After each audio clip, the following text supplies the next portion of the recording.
Have you ever seen an alphabet that looks like a secret code, full of circles, triangles, and crosses?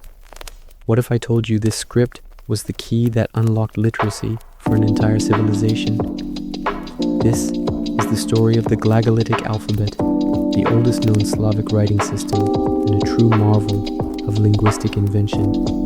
It's more than just a collection of letters. It's the foundation of Slavic written culture, a symbol of identity, and the ancestor of the Cyrillic script used by millions today. Join me as we uncover the fascinating origins of this mysterious and beautiful alphabet. To understand why glagolitic was created, we need to travel back to the 9th century. At this time, Slavic tribes were spread across Central and Eastern Europe. They had rich oral traditions, but no unified writing system of their own. Meanwhile, Christianity was expanding, but there was a huge problem. The church services and scriptures were in Latin or Greek, languages the average Slav couldn't understand. This created a barrier to faith and a power vacuum that foreign clergy, particularly from the Germanic kingdoms, were happy to fill. A visionary idea began to take shape. What if the Slavs could hear the word of God in their own language? This wasn't just about religion, it was a move for cultural and political autonomy. The stage was set for a linguistic revolution.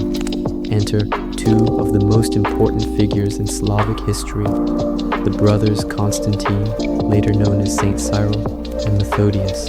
In 863, the Byzantine emperor received a request from Prince Rastislav of Great Moravia, a Slavic state in modern-day Czech Republic and Slovakia. Rastislav wanted missionaries who could teach his people Christianity in their own tongue, pushing back against the influence of German priests. The emperor chose the brilliant scholar and linguist Constantine and his brother, the experienced administrator Methodius, for this monumental task. Constantine's mission was clear: create an alphabet that could perfectly capture the complex sounds of the Old Slavic language and use it to translate the Holy Scriptures. So, around the year 863, Constantine, or Cyril, unveiled his creation, the glagolitic alphabet. Now, this wasn't just a simple adaptation of the Greek or Latin scripts. It was a brand new, original invention. The letters, with their intricate loops, circles, and crosses, looked nothing like their Western counterparts. While scholars see influences from Greek cursive and even older scripts like Coptic or Armenian, the design was uniquely Cyril's. Many believe he embedded Christian symbolism directly into the letters. For instance, the first letter, Oz, which stands for the sound I, resembles a cross. This wasn't just a functional tool, it was a sacred art form, created specifically to give the Slavic people a script that was truly their own. Let's take a closer look at the alphabet itself. The glagolitic script originally had around 40 letters, each designed to represent a specific sound in the Slavic language. This made it incredibly phonetic. What you saw was what you said.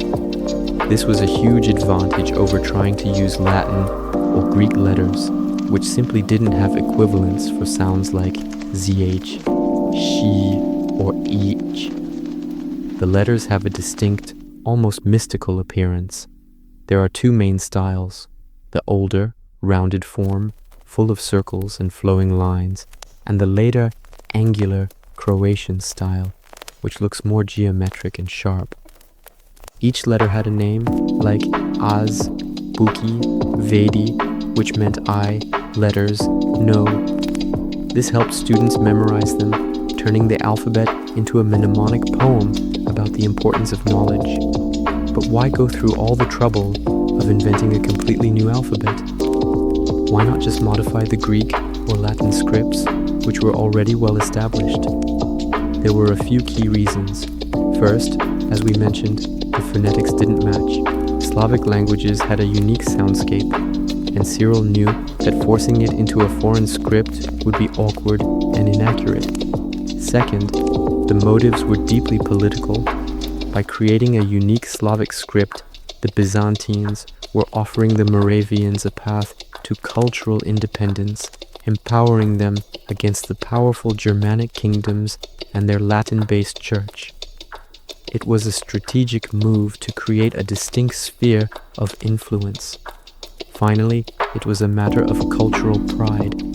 Having their own alphabet gave the Slavic peoples a sense of identity and legitimacy, placing them on equal footing with the great civilizations of the time. With their new alphabet, Cyril and Methodius traveled to Great Moravia and began their work. They translated the Gospels, liturgical books, and civil laws into the Slavic language, now called Old Church Slavonic. They also established schools to train a new generation of Slavic clergy and scholars. The alphabet quickly spread from Great Moravia to neighboring regions like Pannonia and, most importantly, to Bulgaria. After Cyril and Methodius' deaths, their disciples were expelled from Moravia, but found refuge in the First Bulgarian Empire. There, under the patronage of Tsar Simeon the Great, a new literary golden age began. The glagolitic script was nurtured, and Bulgaria became the new center of Slavic literacy, preserving and expanding upon the brothers' legacy. This is where the story takes a twist. You might be more familiar with the Cyrillic alphabet, used today in Russia, Ukraine, Bulgaria, and Serbia. So where did that come from? Well, glagolitic was the original, but in Bulgaria, in the late 9th or early 10th century, a new script emerged from the literary schools. This new alphabet, named Cyrillic in honor of Saint Cyril, was a simplification. It took many of its letter shapes directly from the Greek alphabet and supplemented them with a few modified glagolitic letters for the unique Slavic sounds. Cyrillic was easier to learn and write, and it eventually replaced glagolitic in most Slavic lands.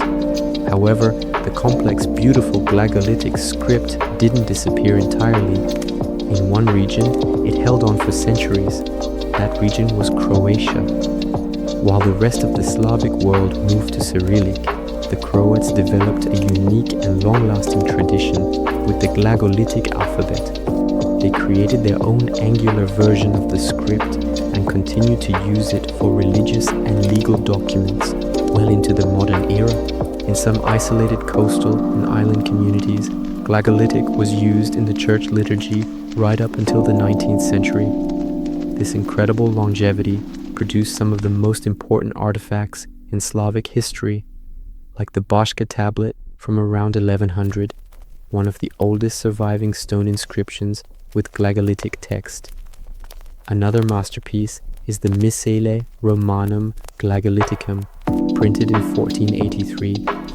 This was the first printed book in a Slavic language, a testament to the script's enduring power. The glagolitic alphabet is far more than just an ancient writing system. It's a powerful symbol of Slavic unity, cultural heritage, and religious identity. Its creation marked the birth of Slavic literature and scholarship. This legacy is so important that UNESCO has recognized the significance of glagolitic manuscripts as a part of the world's documentary heritage. Today, the alphabet is experiencing a modern revival. You can see its beautiful, ornate letters in Croatian art, modern calligraphy, and even on souvenirs and jewelry.